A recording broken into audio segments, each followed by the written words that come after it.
opened the eyes of millions of Americans and millions of people around all over the world. It was the knee on the neck of justice, and it wouldn't be forgotten. It stirred the conscience and of tens of millions of Americans.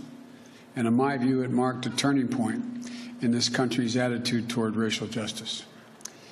When the six-year-old daughter, Gianna, who I met with when I met with the family, I leaned down to say hi to her, and she said, looked at me, she said, "Daddy changed the world." That's what Gianna said, his daughter.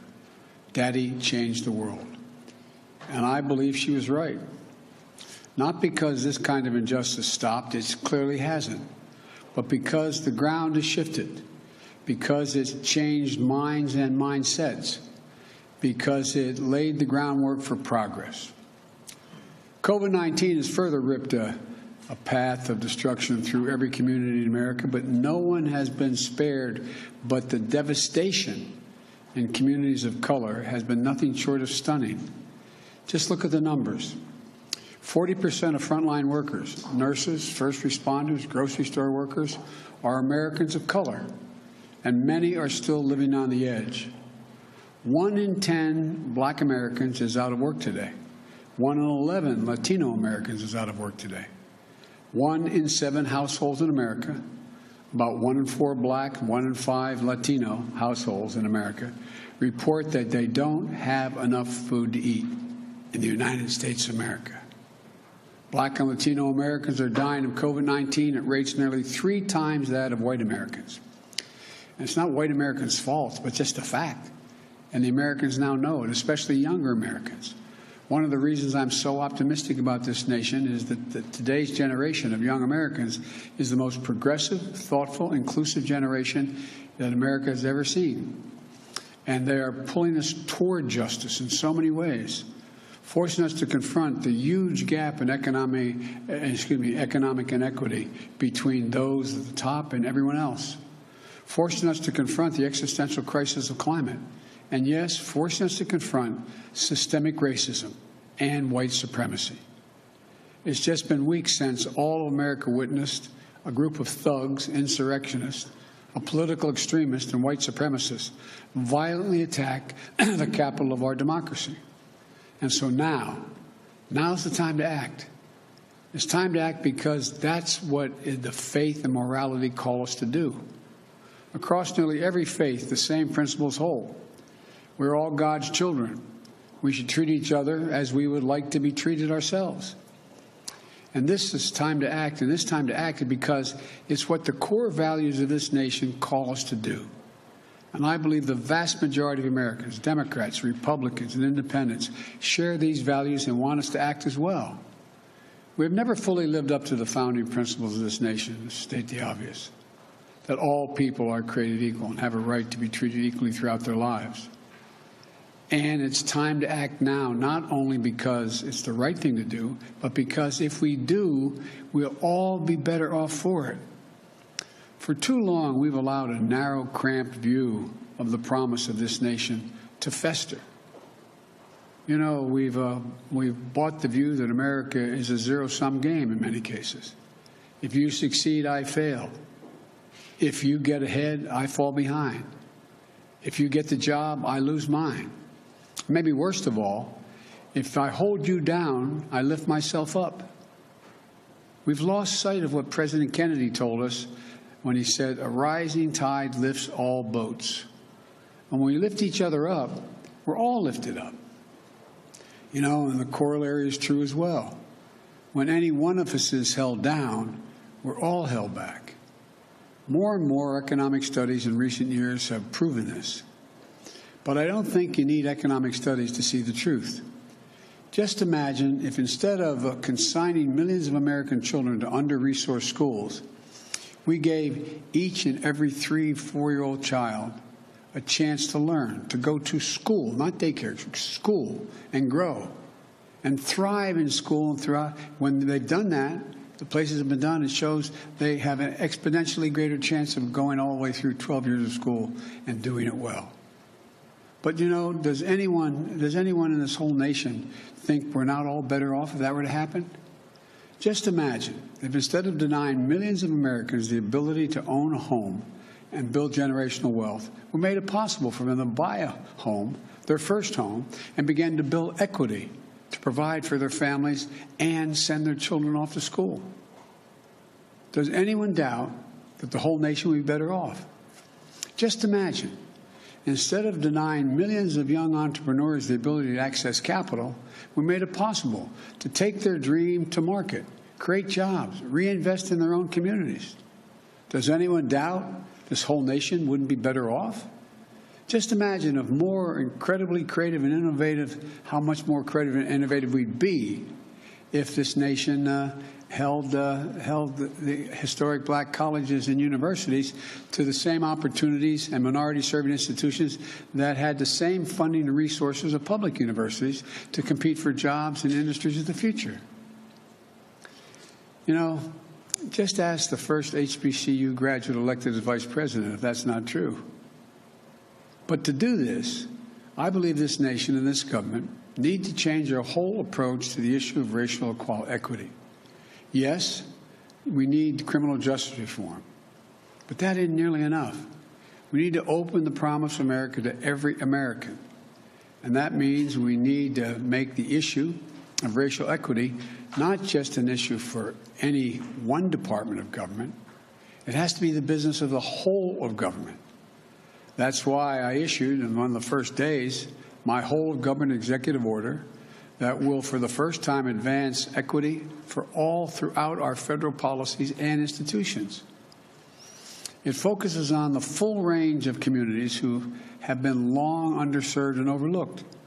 People of color, Americans with disabilities, LGBTQ Americans, religious minorities, rural, urban, suburban communities facing persistent poverty. And I've asked Ambassador Susan Rice to lead the administration's charge through the White House and Domestic Policy Council because I know she'll see it through. Every White House component and every agency will be involved in this work because advancing equity has to be everyone's job. Today, I'll be shortly signing an additional package of executive actions to continue this vital work. Housing, for example. Housing is a right in America, and home ownership is an essential tool to wealth creation and to be passed down to generations. Today, I'm directing the Department of Housing and Urban Affairs and Urban Development to redress historical racism in federal housing policies. Today, I'm directing the federal agency to reinvigorate the consultation process with Indian tribes. Respect for tribal sovereignty will be a cornerstone of our engaging with Native American communities. This builds on the work we did last week to expand tribes' access to the Strategic National Stockpile for the first time, to ensure they receive help from the Federal Emergency Management Agency, FEMA, to fight this pandemic. Today, I'm directing federal agencies to combat resurgence of xenophobia, particularly against Asian Americans and Pacific Islanders that we've seen skyrocket during this pandemic. This is unacceptable, and it's un-American. I've asked the Department of Justice to strengthen its partnership with the Asian American and Pacific Islander community to prevent those hate crimes. I've also asked the Department of Health and Human Services to put out best practices for combating xenophobia in our national response to COVID. Look, in the weeks ahead, I'll be reaffirming the federal government's commitment to diversity, equity, and inclusion and accessibility, building on the work we started in the Obama-Biden administration. That's why I'm rescinding the previous administration's harmful ban on diversity and sensitivity training and abolish the offensive counterfactual 1776 Commission. Unity and healing must begin with understanding and truth, not ignorance and lies. Today, I'm also issuing an executive order that will ultimately end the Justice Department's use of private prisons, an industry that houses pretrial detainees and federal prisoners. The executive order directs the Attorney General to decline to renew contracts with privately operated criminal facilities a step we started to take at the end of the Obama administration and was reversed under the previous administration. This is the first step to stop corporations from profiting off of incarceration that is less humane and less safe, as the studies show. And it is just the beginning of my administration's plan to address systemic problems in our criminal justice system. Here's another thing we need to do. We need to restore and expand the Voting Rights Act, named after our dear friend John Lewis, and continue to fight back against laws that many states are engaged in to suppress the right to vote while expanding access to the ballot box for all eligible voters. Because here's the deal, and I'll close with this. I ran for president because I believe we're in a battle for the soul of this nation. And the simple truth is, our soul will be troubled as long as systemic racism is allowed to persist. We can't eliminate it. It's not going to be overnight. We can't eliminate everything, but it's corrosive, it's destructive, and it's costly. It cost every American, not just who felt the sting of racial injustice. We are not just a nation of morally deprived because of systemic racism. We're also less prosperous. We're less successful. We're less secure. So we must change, and I know it's going to take time, but I know we can do it. And I firmly believe the nation is ready to change. But government has to change as well. We need to make equity and justice part of what we do every day. Today, tomorrow, and every day. And I'm going to sign these executive actions to continue the work to make real the promise of America for every American. Again, I'm not promising we can end it tomorrow, but I promise you we're going to continue to make progress to eliminate systemic racism, and every branch of the White House and the federal government is going to be part of that effort. Thank you.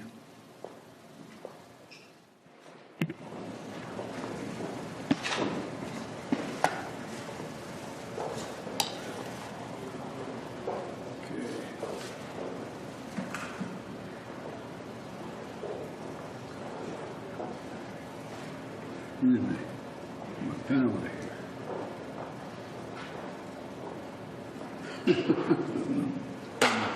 What do you mean?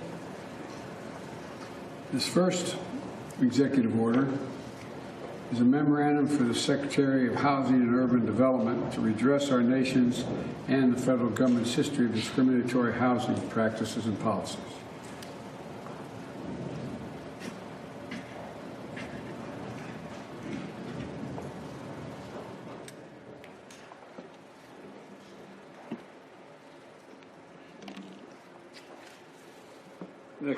Next executive order is reforming the incarceration system by eliminating the use of privately operated criminal detention facilities.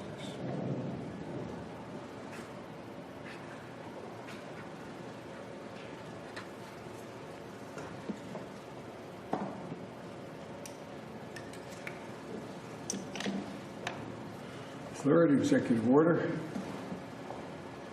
is a memorandum for the heads of the executive departments and agencies.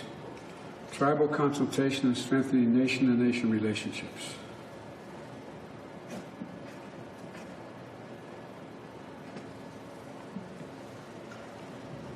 And the last executive order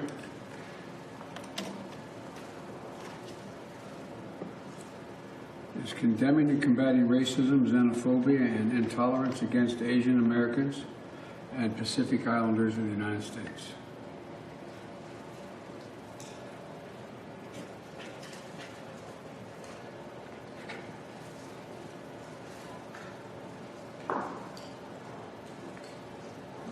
I think the country's ready, and I know this administration's ready. Thank you. Mr. President, what's your talk to Vladimir Putin about? You. He sends the best. Mr. President, how would you ask for help, Mr. President?